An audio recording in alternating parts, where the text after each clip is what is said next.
My guest today is Dr. Drew Dwyer. Drew is the resident gerontologist with Frontline Care Solutions, a well-known service provider in the aged care industry in Australia. Drew, welcome to the show. Oh, thank you, Wayne. Now, Drew, I understand there's been some action in Parliament and there are now new aged care standards. There are. Well, it's been developing for some time. The accreditation standards that run the auditing and compliance of aged care homes, nursing homes or residential aged care facilities. They also control the auditing across other types of services such as home care, community care, respite care, the National Indigenous Torres Strait Island Flexible Care Arrangement, Aged Care Arrangement, and NDIS. And Drew, sometimes when these things go through, it's just a bit of a dust and a polish and a new coat of paint. Is there significant change? This is a complete overhaul of the system that's been in development for some time. And the government is doing is moving all services and all services providers to a single system of governance and quality compliance. So we used to have separate systems for every silo of business and service. Now that everybody needs to comply to one single system, and will have to readjust or show compliance to the new single system. Now, auditing is going to start in about a year, you say, against this standard. Is that like a long time and people can relax, or is that a short time and people need to be right on their toes? Well, that will depend on the individual organisation itself. For me, I always remind providers that I consult with not to be too complacent. You really have to have an understanding of the entire process and really examine where your organisation sits, specifically if it's a multidisciplinary service. There are rules around what will be audited and compliant, what won't be. So some services don't apply a clinical service, so they won't be audited under the clinical sections of the standards. Others won't have such a higher need for organisational compliance, so they won't be audited against those standards.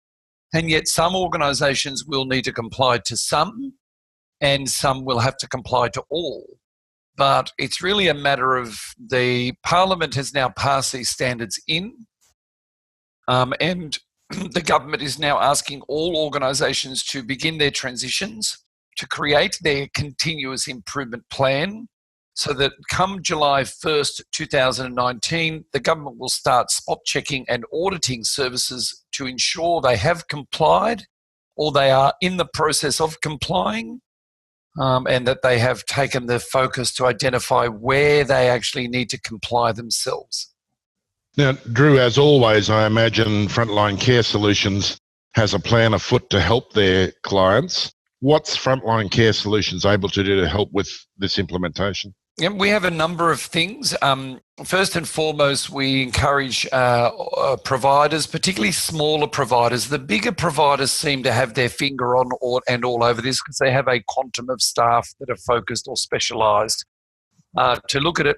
Still over 60% of the industry is small providers, and they struggle when it comes to getting their head wrapped around all the different contingencies and having all the skills within the business to manage it. So we offer a couple of things. One is a new and revised template of policies and procedures for organisational governance, which is now one of the standards, Standard 8, where the organisation has to comply right across its business. And our template, it pretty much will meet all of the regulations with some governance and some collaboration with us at Frontline, so our experts can work with the organisation to perfect and master.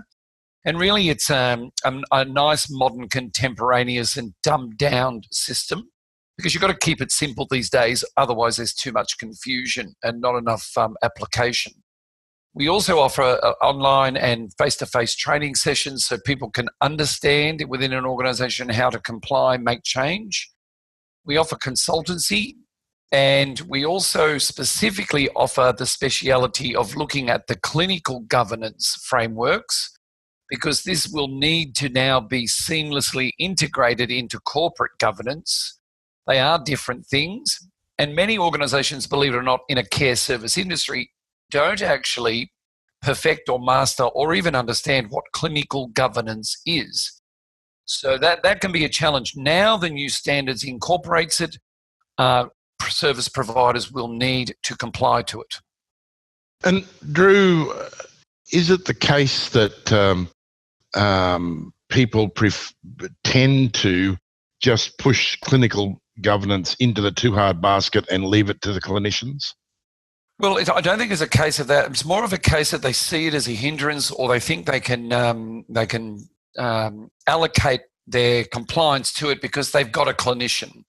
Clinical governance is quite a different process. If there was, let's say, hypothetically, a critical incident in a service, a death, an injury, a lawsuit, a litigious action from a client or family, the lawyers will very quickly sort the difference out, separate out what is the corporate governance and where is the clinical governance. That clinical governance itself needs to be controlled, mastered and managed seamlessly by clinicians. They are the people legislated and regulated to control governance around clinical work.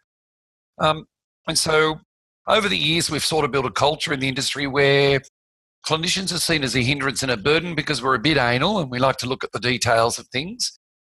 And of course, governance and corporate organisations aren't clinical people and they like to just move on with their governance of corporatisation. These two have to be seamlessly integrated. That's a challenge for any organisation to do. And Drew, at Frontline Care Solutions, how do you engage with both existing clients who might be hearing you today, but also organisations that are not clients? How do they begin this process with you?